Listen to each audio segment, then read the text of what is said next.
¿Cómo puede una persona reconocer que necesita ayuda, acudir al sistema de salud mental varias veces, ser tratada por profesionales y terminar en una crisis tan extrema que nadie haya podido identificar correctamente lo que estaba ocurriendo e iba a ocurrir? Esto es lo que hace especialmente preocupante el caso de Lindsay Clancy y que nadie quiere ver. Durante aproximadamente 4 meses antes de terminar la vida de sus hijos, Lindsay estuvo en contacto con numerosos profesionales de la salud. Recibió más de 30 prescripciones correspondientes a 13 tipos de medicamentos psiquiátricos distintos, entre ellos sertralina, fluoxetina, quetiapina, mirtazapina, lamotrigina, clonazepam, diazepam, zolpidem, hidroxina, entre otros. Prescripciones fueron de distintos profesionales y fueron modificándose a lo largo de 4 meses. Y aquí hay una pregunta que debería hacerse directamente.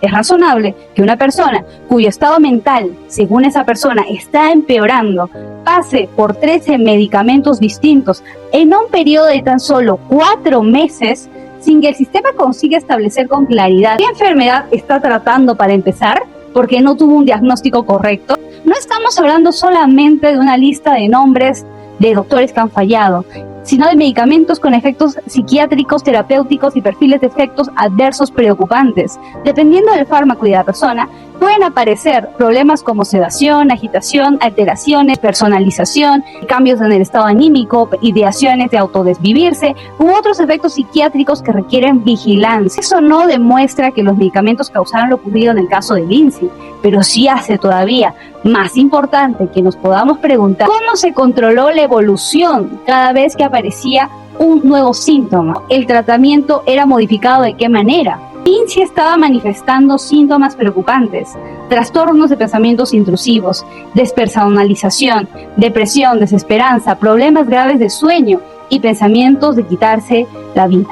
También comunicó preocupaciones respecto a los efectos de los medicamentos y llegó a expresar temor a desarrollar dependencia a uno de ellos. 13 medicamentos en 4 meses es excesivo. Entonces la pregunta vuelve a ser inevitable. Si un paciente empieza a presentar pensamientos que antes no tenía, ¿en qué momento se detiene el proceso de simplemente cambiar medicamentos y se vuelve a todo a examinar desde cero y tener al fin un diagnóstico? ¿Cuándo se hizo eso? Jamás, porque Lindsay no dejó de buscar ayuda. Ingresó voluntariamente a un programa psiquiátrico, voluntariamente se internó, fue hospitalizada en McLean a comienzos de enero del 2023. 19 días después, desvivió a sus 3 hijos. Y durante esos meses tampoco existió una visión clínica completamente integrada. Rebecca Jolota, una de las profesionales que la atendió, reconoció durante el juicio que no había hablado con la psiquiatra Jennifer ni había revisado los registros pese a tenerlos porque quería tener una visión desde cero. No conocía los tratamientos completos de Lindsay,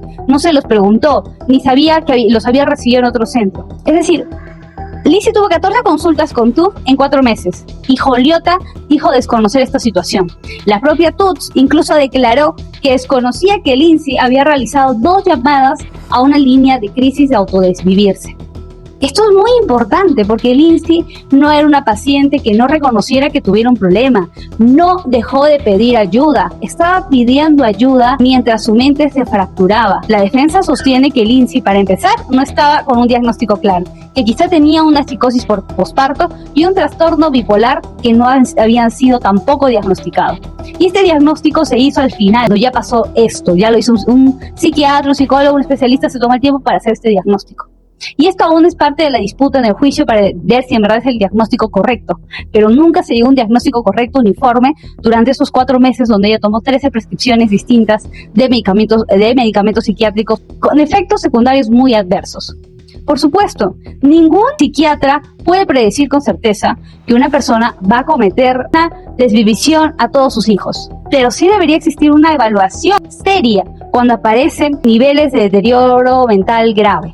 Y hospitalización psiquiátrica donde no se vio que era un peligro para sus hijos, es una falla en el sistema de salud. Es un error del sistema de salud. Y el sistema de salud no se está haciendo cargo. ¿Cómo actúa una persona cuyo sistema de salud está fallando y le falló? 4 meses, 13 medicamentos diferentes, más de 30 prescripciones, múltiples profesionales al cargo de ella, hospitalización 19 días antes de la tragedia.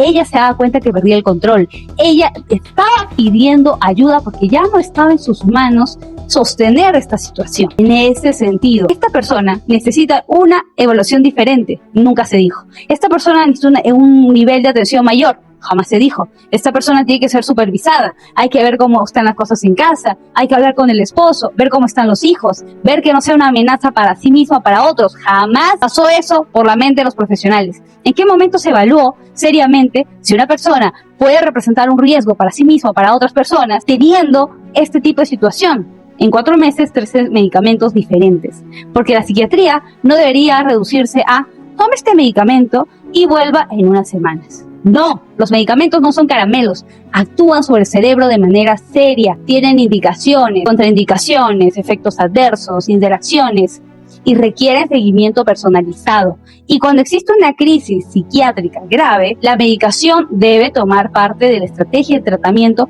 de manera amplia, que necesita incluir psicoterapia, intervención familiar, seguimiento a la persona, hospitalización, medidas de protección si existe un riesgo concreto de hacerle daño a alguien. Una persona que atraviesa una crisis psicótica grave puede perder contacto con la realidad, no reconocer esta enfermedad. En estos casos, esperar que actúe como una persona completamente racional para pedir ayuda o explicar lo que ocurre puede ser absurdo. Precisamente por eso existe una evaluación profesional cuando una persona está dentro del sistema de salud mental. Sin embargo, Lindsay llegó a pedir ayuda mucho antes de perder el control.